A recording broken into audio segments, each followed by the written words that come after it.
You wanna know what sound money is? That's it. Ching, ching, ching, ching, ching. Ching, ching, ching, ching, ching.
I'm going to take a rubber mallet, I'm just going to tap on it a little bit. Okay, I'm going to take my trusty socket.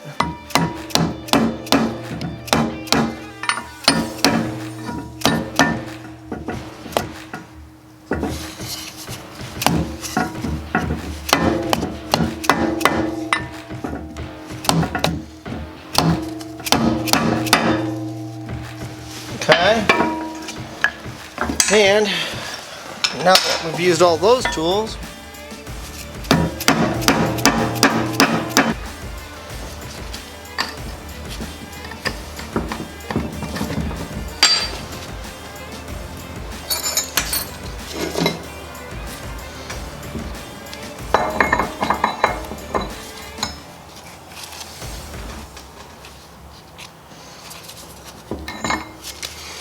now I'm going to go check my pictures, but I'm pretty sure I'm putting it together the right way.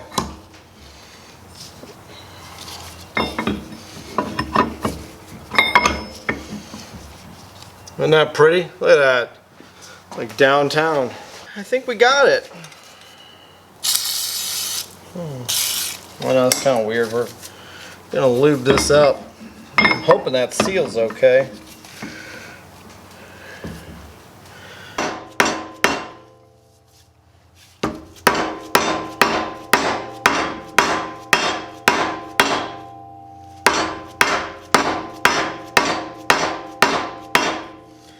Well, it looks like we're going to have to get the old pressy press.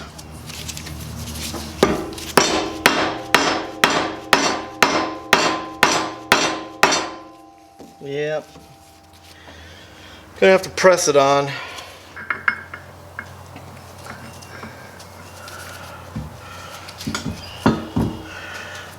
So, I think that's good on that.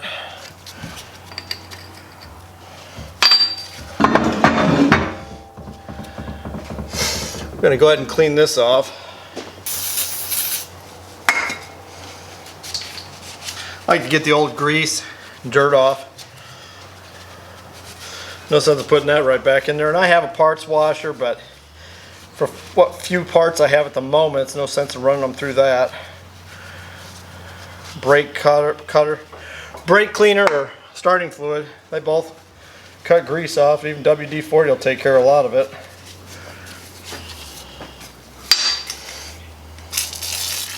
This is just a lithium grease, kind of like when guys build an engine. Oh, where's the other one? The tricky one. I'm going to show you how crazy this is. This doggone bearing's got to go on like that. Then we got that, then we have a clip. I mean, this is the weirdest thing I've ever seen. And I may have to actually press this one on.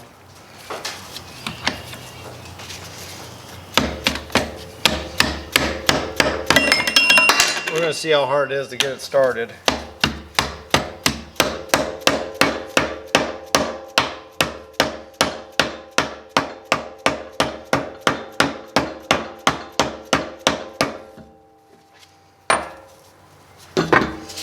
Now, the old school trick is you get a socket the same size.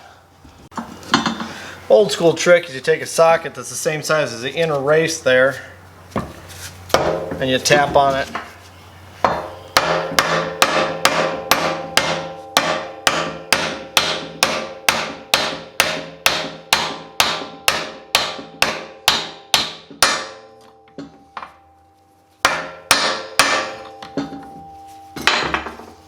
See?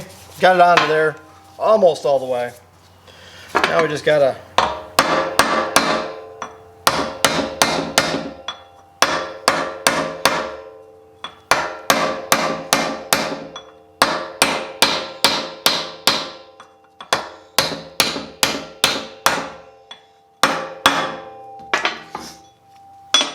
I told you it was a crazy design.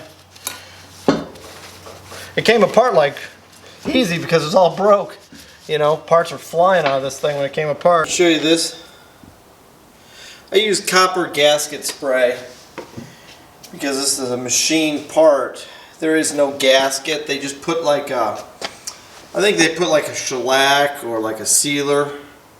So I use copper gasket spray because the oil will never be above this lip. It'll actually be right down in here below this gear. And to be honest, even if it splashes all around in there, it's not under pressure. It's mainly to lubricate that bearing down in there. And I don't foresee this having a problem, you know, lubricating itself. Now I pushed that bearing up a little bit, which I'm fine with. Wish I would have changed a few little things on here, you know. The reason I went to the sealed bearing on the top that wasn't sealed before, just like this one wasn't sealed, and the one underneath here on the bottom you saw was sealed. I would have loved to get a big sealed one down here. Because what happened was, and I don't know if I explained it real well, but this bearing, this old one, dried out. And these rollers in here fell out. And they fell down here and they got between these teeth. And then they got underneath there. And that's what actually chewed this thing up.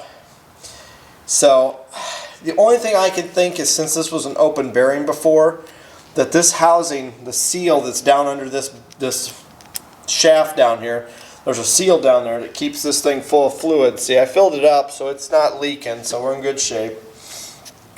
The only thing I can think is the seal basically went out at some point. These people didn't notice it. Then they went months and months and months, and this finally dried out to where this bearing broke. And the old bearing, you know, like I said, it was open. So when I found this, when I took this housing apart, this bearing here was open also. It was an unsealed bearing, but they had grease in there. And so I think originally they packed these with grease, then they filled it up with oil, hoping that that would work. This is a double sealed bearing. These are what they call marine grade bearings.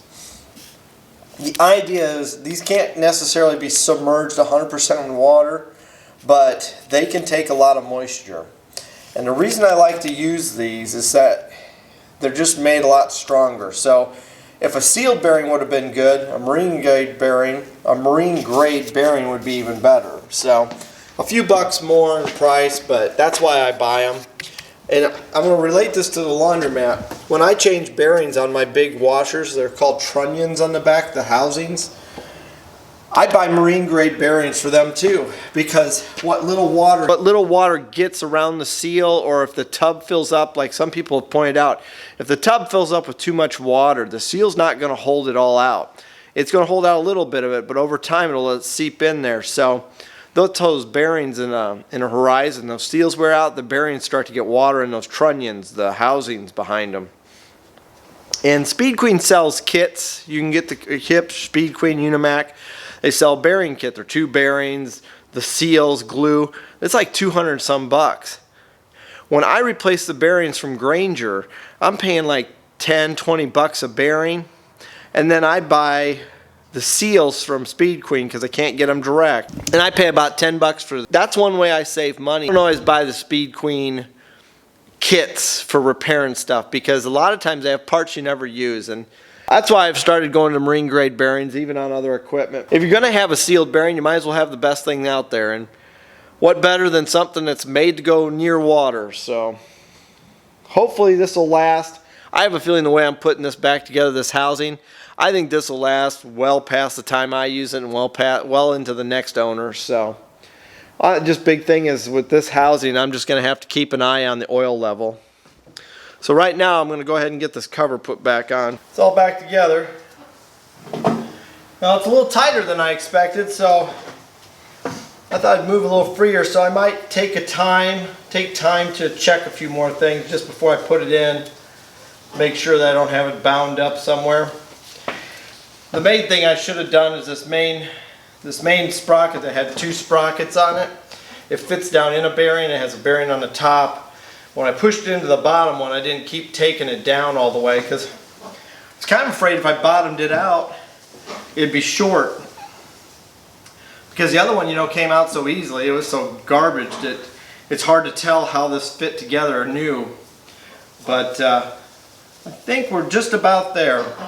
Like I said, I can turn it, but it's tight.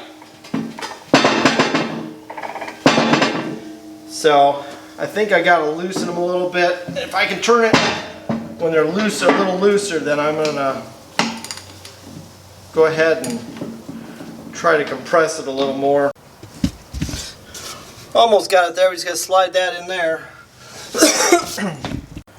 Now it's hard to hold the camera and mount the pump, but there it is. So we just line up these bolts on both sides. One on the back side I won't be able to show you. Maybe I won't be able to get it. There it is.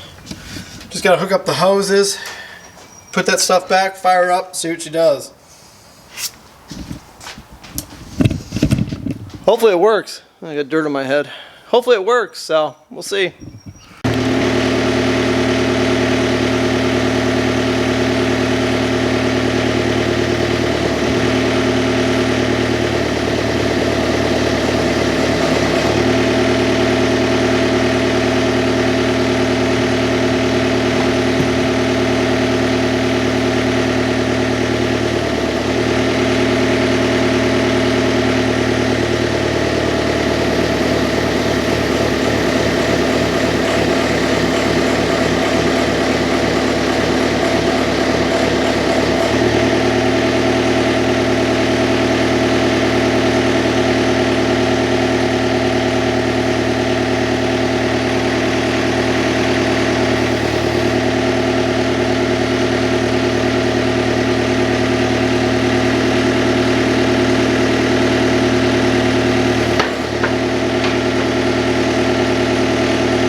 Well, we got that working.